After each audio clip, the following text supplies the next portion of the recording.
The funeral home intercom crackled at exactly 1:14 a.m., a sharp buzz from the dark prep room. Kevin, alone at the front desk, snapped his head toward the hall. His pen clattered onto the logbook. No one is supposed to be in there. He stood in the corridor, staring at the intercom panel. Cold air seeped under the prep room door. Maintenance? A short? He tested the prep room door. Locked, solid. He fumbled for the key ring on his belt. The room was empty. The embalming table gleamed under a bare bulb. No one there. Nothing. Just an old building settling. But the silence that followed felt heavier, as if the building was holding its breath. Kevin returned to his desk, but his eyes kept drifting back to the dark hallway. For the rest of the shift, Kevin stared at paperwork he couldn't read. The director's footsteps overhead had long faded. Just old wiring.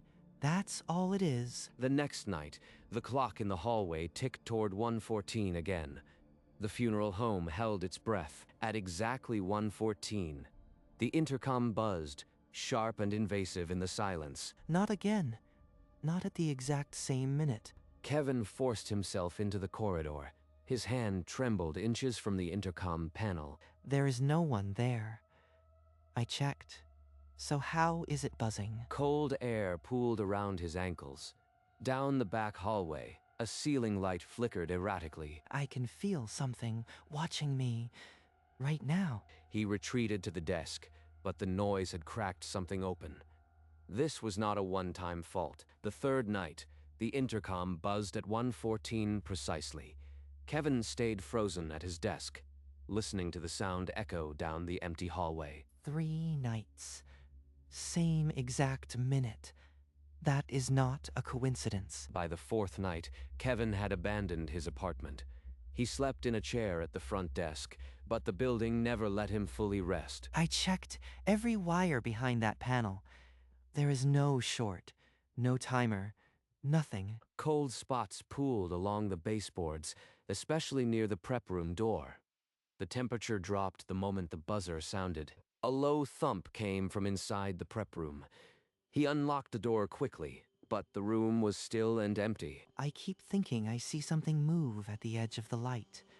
But when I look, it is gone. He started a log in his notebook. Date, time, duration of each buzz. A desperate attempt to find logic. There is something here, and it is trying to make contact. At night, he sat in the dark hallway, watching the prep room door. The buzz came again, and the only answer was silence. The morning light stripped the night's dread from the prep room. Kevin entered, keys in hand, determined to find an answer. Cold steel tables, chemical smells, nothing out of place. Then why won't it let me sleep? On a dusty shelf near the wall, an old photograph leaned against a jar. A woman's face stared out. The black and white portrait showed a soft smile, but her eyes carried a weight that tugged at him. She looks familiar, like someone I've seen before, but that's impossible. Upstairs, he found Mr. Hartley at his desk, the room thick with the scent of old paper and secrets. The prep room temperature drops 10 degrees at night, right before the intercom buzzes. Any idea why? Old buildings do peculiar things. Don't let it rattle you. Mr. Hartley's pen scratched across a ledger, his jaw tight. He would not say more. He's lying. That man knows exactly what's happening in his own funeral home. I am not talking about the cold. I mean the intercom. It buzzes every night at exactly the same time. It's an old system, wiring from the 70s. It shorts. Ignore it. That's all. A short doesn't explain why it only happens at 1:14 every single night from an empty locked room. Look, son, this is a funeral home. Old places have quirks. Just do your job and let it be. But the director's voice cracked on the last word, and his hand trembled against the leather desk pad. That wasn't a quirk. That was fear. Kevin backed away slowly, but the director's warning had the opposite effect. He's hiding something terrible, and I am going to find out what. Alone in the office, Mr. Hartley sat motionless, staring at the old photograph on his shelf. His lips moved in a silent whisper, but no voice reached the hallway. That night, Kevin sat close to the security monitor, eyes fixed on the grainy feed of the hallway. If it happens again, I will see it. There will be proof. The clock on the monitor flicked to 1:13 a.m. The hallway was a tunnel of gray static and shadow. At 1:14 exactly, the image changed, the intercom button depressed, sinking into the panel with a soft, deliberate click. No hand, no shadow of a person. The button simply activated, as if pressed by air. There is nobody, no one. The button is pressing itself. Kevin slammed the record button, capturing the impossible. His breath fogged in front of him. He rewound and watched it again. The depression was smooth, intentional, a deliberate press. This isn't a short. This is... something is in that room. Something that wants to be noticed. He saved the tape. Tomorrow, the director would have to watch it too. In the morning, Kevin found the director in his office. He placed the tape on the desk without a word. Watch this. I caught it last night. The director's face drained as he watched the grainy footage. His hand drifted to the photograph on the shelf. Where did you get this? The security camera. Every night at 1:14, you told me it was old wiring. Does that look like wiring to you? The director leaned back, his eyes hollow, his denial crumbled silently. This isn't new, Kevin. I have seen this before. Many times. Then why didn't you warn me? What is it? I can't talk about that. The director turned his chair toward the window, shutting Kevin out. The admission hung in the air like a held breath. The director's shoulders finally dropped. He spoke without looking at Kevin, his voice hollow. It started in 1987. The buzzing. Every night, same minute, like clockwork. 1987? That's almost 4 decades. And no one ever figured out why? My father tried. The staff before you tried. We all learned the same thing. Don't answer it. But why? What happens if someone presses the talk button? I won't put that in your head, because the moment I do, it becomes a temptation, and I cannot let that happen. Not after what happened before. The director's hand trembled as he clenched it. His eyes were wet, but his jaw hardened. He's not protecting me from fear. He's protecting me from curiosity. That is 100 times worse. Without another word, Mr. Hartley pushed himself upright and walked out of the office. His footsteps echoed down the hall and up the stairs, leaving an oppressive silence. Kevin sat motionless in the empty office, the tape still on the desk. The prohibition only made the buzz louder. In his mind, a constant question now forbidden to answer. Kevin couldn't sleep that afternoon. He descended into the basement, where the funeral home kept decades of intake forms and yellowed ledgers. He pulled a thick binder from the shelf, its spine cracked with age. A single year was embossed on the cover, 1986. Inside, a fragile newspaper clipping slipped free. Local funeral home owner's wife dies suddenly. The photograph was the same woman from the shelf. Christine Hartley, wife of the founder, died in 1986. Right here, in this building. His notebook filled with dates. 1986. Christine dies. 1987. The buzzing starts. The gap was too small to ignore. He searched deeper and found a dusty photograph album. There, an older photo of Christine, the same sorrowful eyes. She died here, and now something in that prep room won't rest. The director knows. He knows exactly what's calling. The records showed no intake forms for Christine, no official funeral, as if the founder had handled her secretly. This is the missing piece.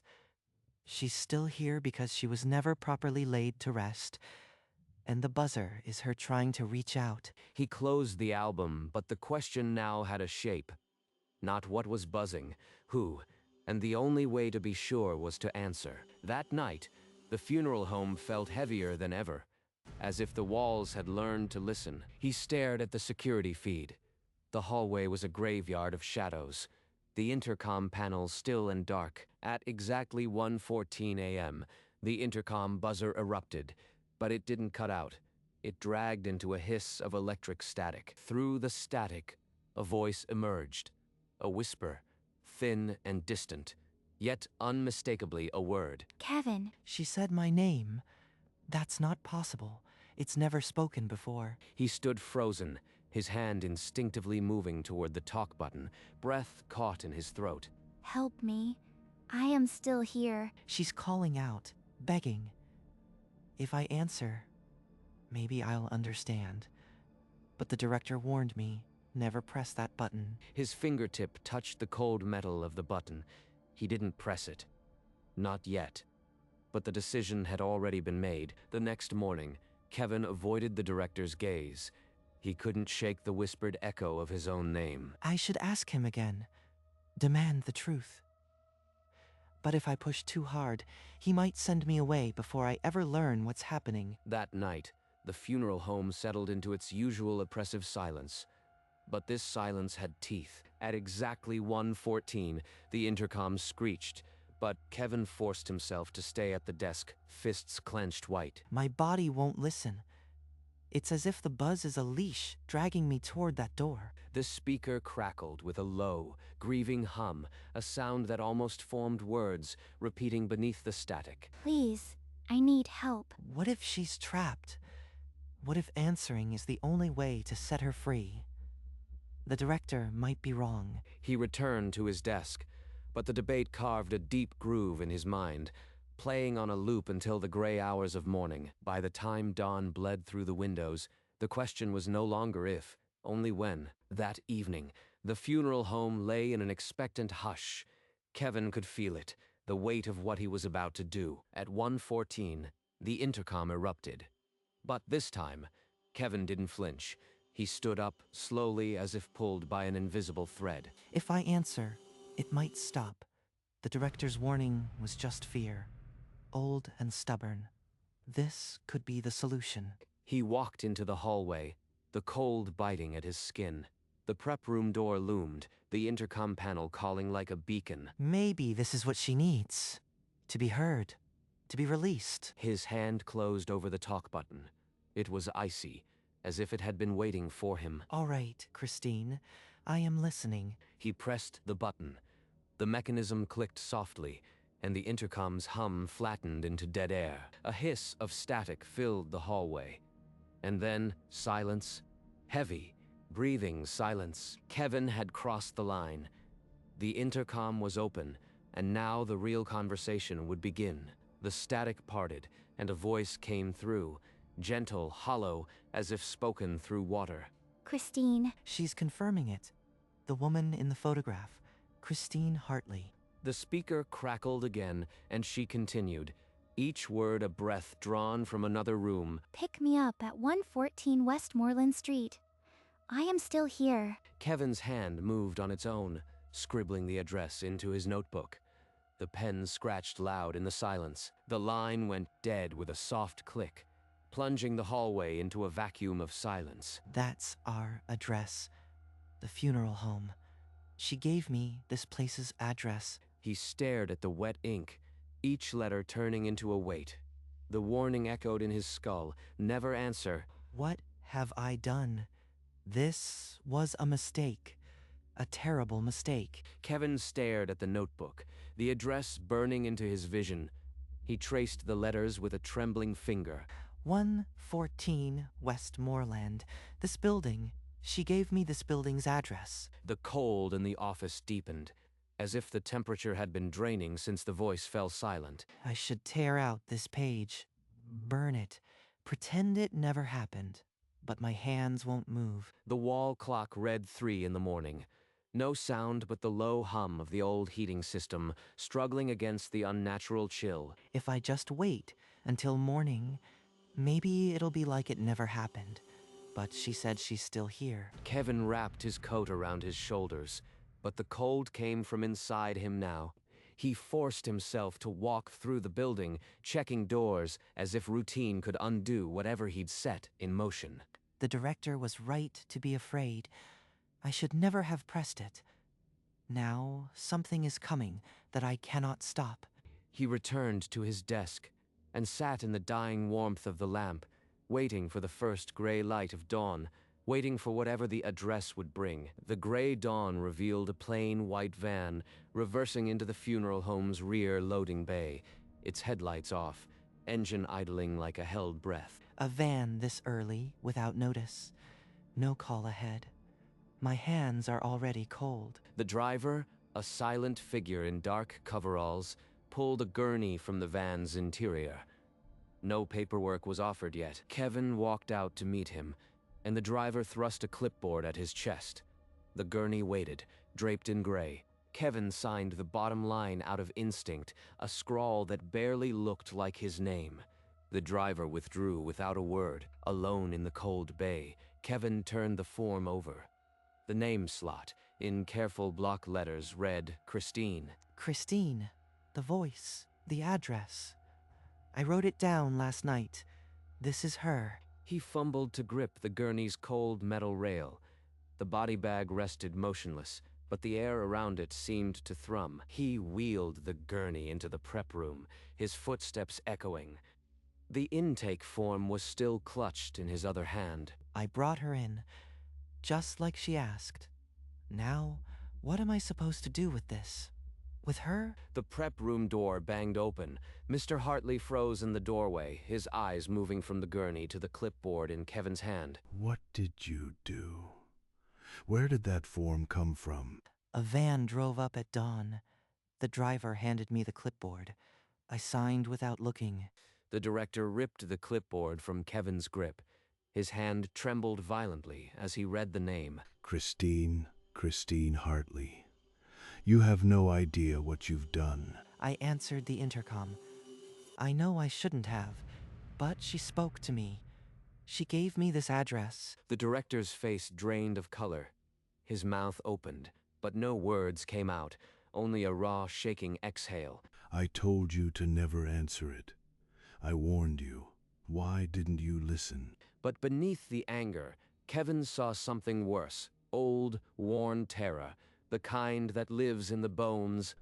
You've brought her back after all these years. You've brought Christine home. The director motioned to follow him. They climbed the stairs in a heavy silence, the floorboards creaking under the weight of decades. Christine Hartley was the founder's wife. She died in the prep room in 1986, a heart attack. My father found her on the prep room floor. The intercom button was pressed in her hand, as if she'd been trying to call for help. Then, the first night after, the intercom buzzed. He answered, and her voice gave our address. The next morning, a body arrived. Her name. Every few years, someone new would answer, and a body would arrive. Always unannounced, always with her name on the form. The old photograph seemed to watch them both, its sad smile now a thread in a much darker tapestry. Why does she do it? Is she trying to come home? I don't know. Maybe she's trapped between worlds, but the rule is absolute: never answer. Or you bring her back in the only way she knows how. The weight of the revelation pressed down on Kevin. The body in the prep room was not a coincidence. It was a summons answered. The funeral home had been holding this secret for decades, and Kevin had just become its newest keeper. The director rose from his chair, the green lamp casting his shadow against the wall, like a judge passing sentence. Never answer that intercom again. Not for curiosity, not for pity, not for anything. Kevin nodded, but the director's hand clamped onto his shoulder, forcing their eyes to meet. Promise me.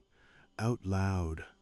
I need to hear you say it. I promise I won't answer it. The director held his gaze for a long moment, then released him, the silence heavier than any words. He moved toward the office door, his steps slow and deliberate, each one a punctuation mark. I hope, for your sake, that you mean that, Kevin.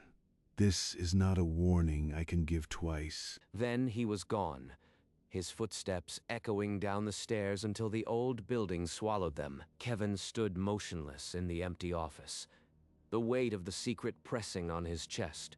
The intercom was silent now, but it would buzz again. The familiar silence of the funeral home settled around Kevin like a heavy coat. He sat at his desk, staring at the monitor. The clock on the wall ticked toward 1:14. Kevin's heart began to beat in anticipation before the sound even came. At exactly 1:14, the intercom buzzed, sharp, insistent, filling the dark corridor with its demand. Kevin's hand twitched on the desk. He could see the talk button in his mind, cold and waiting. It's her, still reaching out.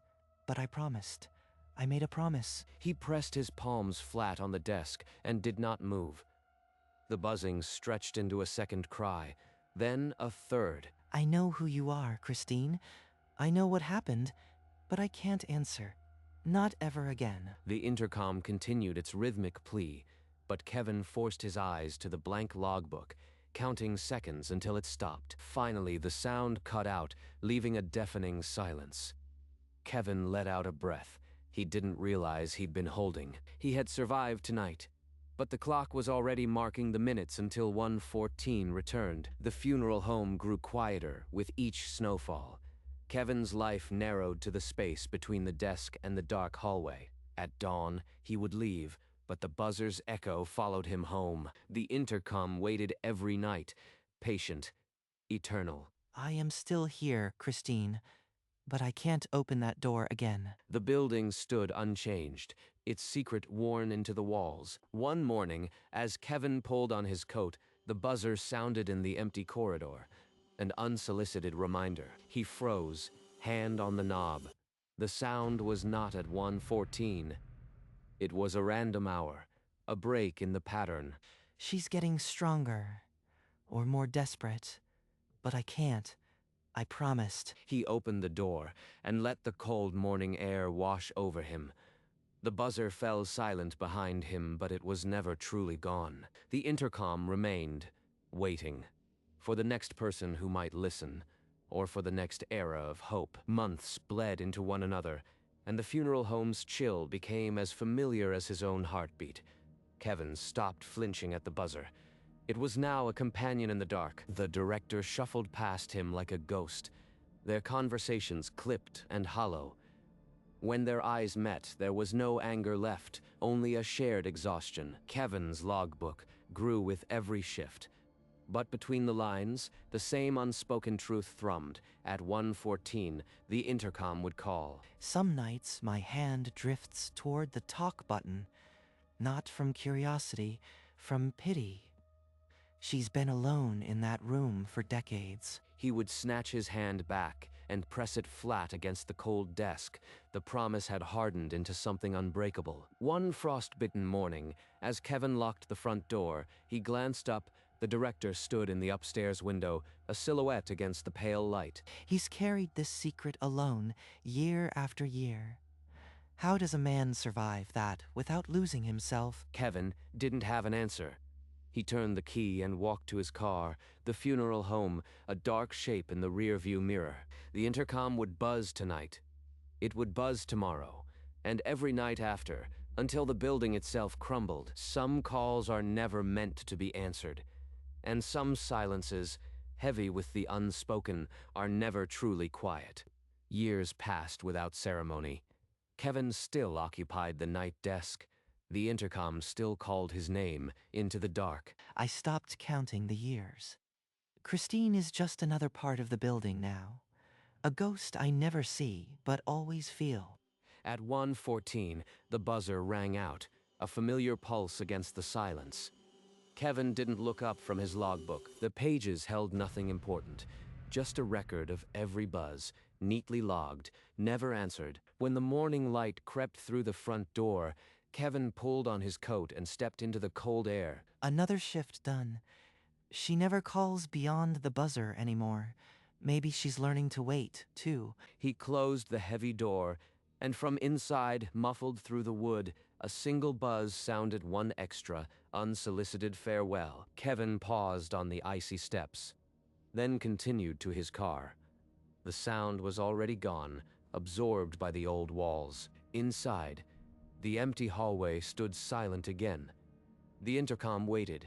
The buzzer would ring tomorrow, and the night after that. A quiet funeral home, a silent promise, and a ghost who never stopped calling, because some things are meant to endure, unanswered.